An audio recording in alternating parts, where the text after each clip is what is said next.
Hey everybody, it's Sabrina Henney. Let me know where you guys are tuning in from today. Anyway, I got an email from Success Magazine today, and it kind of is talking about how to thrive in a crisis. And number one, it says, they actually have 7 habits that set you apart to make you thrive in a crisis.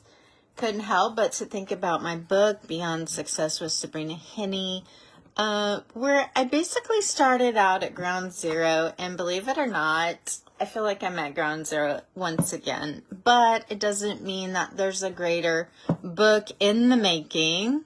And anyway, so that's kind of what I wanted to talk about today. No matter what you're going through, if you're in a crisis, if you feel like you don't have no options, there are, and you can actually turn this around and create opportunity through your crisis. And anyway, Simon Sinek says start with why or start with who. And I like to actually put my spin on who are you and who were you created to be, because sometimes we do have our childhood dreams still within us and our purpose and our plans still in us, and we haven't figured it out. And sometimes the world will tell us who we need to be, or other people, without actually tapping into our real purpose and what we were designed and created to be. So anyway, but in this article it kind of states, so when much is uncertain, look within yourself for certainty. You can't find elsewhere. There is a whole lot outside of your control right now. I get that.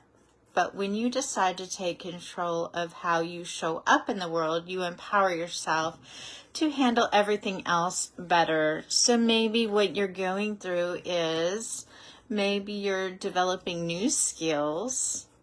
And that's what I talk about in my book. And you're actually becoming a different, new, stronger person now. I'll bring up some scripture. It does say, in our weakness, we become our strongest. Okay, so sometimes when we feel weak, it is actually a reflection of being stronger. Even though you feel weak, you're becoming stronger. I know it sounds like a double-edged sword, but it's the way to deal with when you feel like you can't go on, and that is your strength. Okay, so number 2, practice daily rituals with radical self-discipline. Yeah, it says to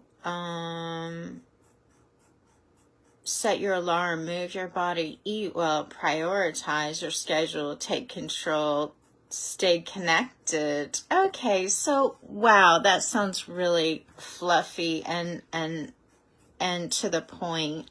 But wonder if you didn't have food to actually eat well. I mean, let's get real. The people that might see this email might be people that have a computer, that have a nice place to stay, or has actually food to eat. So let's backtrack. Wonder if you didn't have a phone. Wonder if you didn't have a computer or a place to live or even food to eat. This article would make absolutely no sense. So this is more for a more stable person in their crisis. But if we wanted to talk to someone in severe crisis, this would make no sense to them, because their need is much greater than this. Okay, so number 3, stand guard on your energy to thrive in a crisis.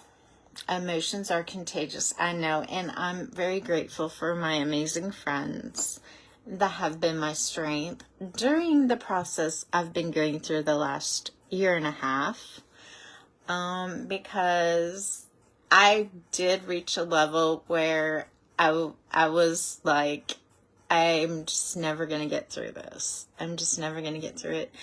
And I've had those amazing people that say, stay positive. It's all going to work out.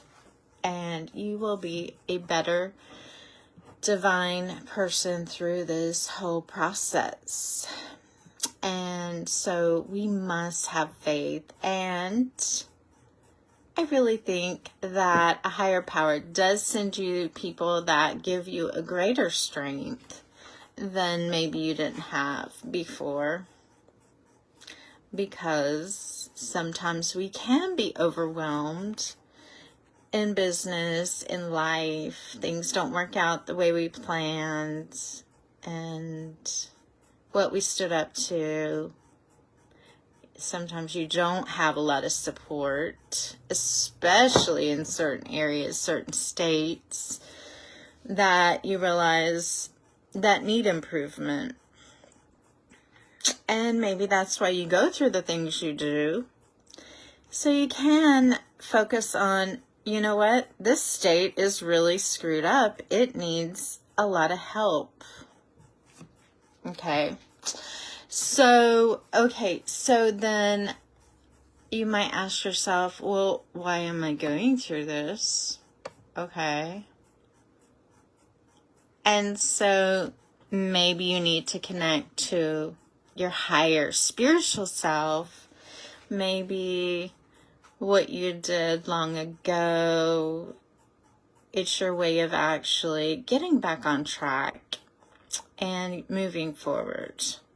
So Albert Einstein, it says number 3 is stay guard on your energy to thrive in a crisis. Well, some people might you have to watch people, because if you are in a crisis, some people might try to take advantage of you in a crisis. Okay, so that's one. From, dating to, just many things. Attorneys, your investments or whatever you might have. Okay, and so we must stay guard on our energy. If you know you have to do something, get something done in a certain time frame, don't start dating and take away your energy. Take all your energy and focus on what you need to get done, okay? Number 4, connect to your spiritual self. Yeah, this makes sense. And he says, Albert Einstein once observed, when you examine the lives of the most influential people who have ever walked among us, you discover one thread that winds through them all, that have been aligned first in their spiritual nature, and only them with their physical selves. Okay, so I don't really view Albert Einstein to be that spiritual, but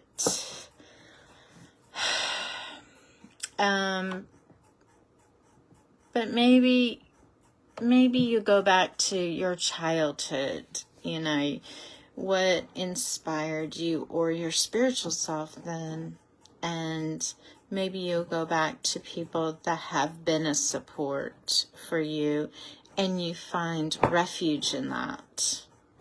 Like, go back to where you have a lot of support. Maybe you move somewhere and you don't really have much support.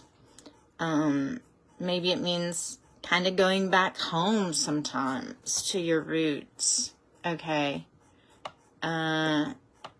Okay, so number 5, look for ways to turn every loss into a win and to thrive in a crisis. So, yeah, you have to actually... So whatever your crisis is, say, how can I turn this around to actually win through this? What is my win on the other side?